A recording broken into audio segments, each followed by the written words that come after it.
एक गांव में बिरजू और मन्ना नाम के दो मित्र रहते थे। बिरजू बहुत ही मेहनती था, जबकि मन्ना बहुत ही धार्मिक तथा भगवान को मानने वाला था। एक बार की बात है, वह दोनों मिलकर एक खेत खरीदते हैं, जिससे वह दोनों उस खेत में अधिक फसल उगाकर और उसे बाजार में बेचकर अपनी ज़रूरतों को पूरा कर सकें। बिरजू तो दिन भर खेतों में मेहनत करता था, लेकिन मन्ना खेत में कुछ भी काम नहीं करता था। वह सिर्फ भगवान से यह प्रार्थना करता था कि उसके खेत में अच्छी फसल तैयार हो।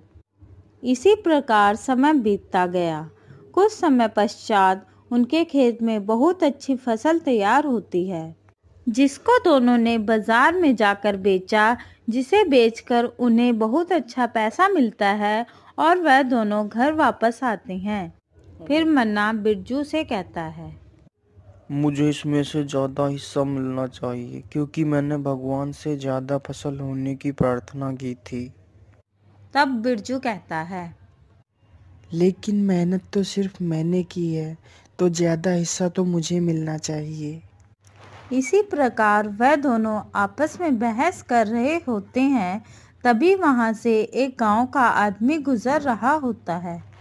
तब वह उन दोनों को इस प्रकार झगड़ते हुए देखता है, तो वह पूछता है, अरे बेटा, तुम लोग आपस में क्यों लड़ रहे हो? तब वह दोनों उस व्यक्ति से अपने झगड़े का कारण बताते हैं। तब वह व्यक्ति खुद भ्रमित हो जाता है कि वह किसे सही कहे और किसे गलत कहे। फिर वह व्यक्ति कहता है, तुम दोनों को गांव के मुखिया के पास जाना चाहिए, वही इसका फैसला कर सकते हैं।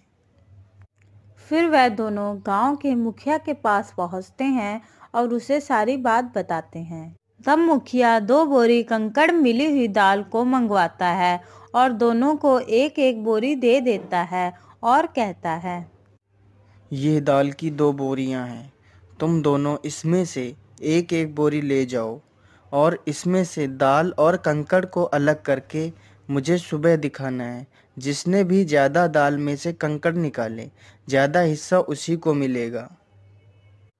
फिर वह दोनों एक एक बोरी अपने साथ ले जाते हैं। बिरजू तो रात भर जग कर दाल में से कंकड़ अलग करता है। वहीं मन्ना दाल की बोरी को भगवान के सामने ले जाकर रख देता है और भगवान से प्रार्थना करने लगता है कि भगवान उसके दाल और कंकड़ अलग कर दें। फिर सुबह होते ही वह दोनों गांव के मुखिया के पास पहुंचते हैं। फिर मुखिया कहता है, मुझे दिखाओ किसने कितना दाल और कंकड़ अलग किया है। फिर बिरजू ने रात भर जग कर जितना भी दाल और कंकड़ को साफ किया था, वह मुखिया को दिखाता है। फिर मन्ना मुखिया के सामने पूरी बोरी खोल देता है, लेकिन मन्ना की बोरी से वही दाल और कंकड़ निकले। तब यह देखकर मुखिया कहता है, मन्ना, तुमने तो दाल से एक भी कंकड़ अलग नहीं किया, तुम सिर्फ भगवान पर ही निर्भर रहे। लेकिन तुम्हें ये नहीं पता, भगवान भी उन्हीं की मदद करते हैं जो स्वयं मेहनत करते हैं। मन्ना मुखिया की यह बात सुनकर अपनी गलती को मानता है। फिर वह भी बिरजू की तरह मेहनत करने लगता है।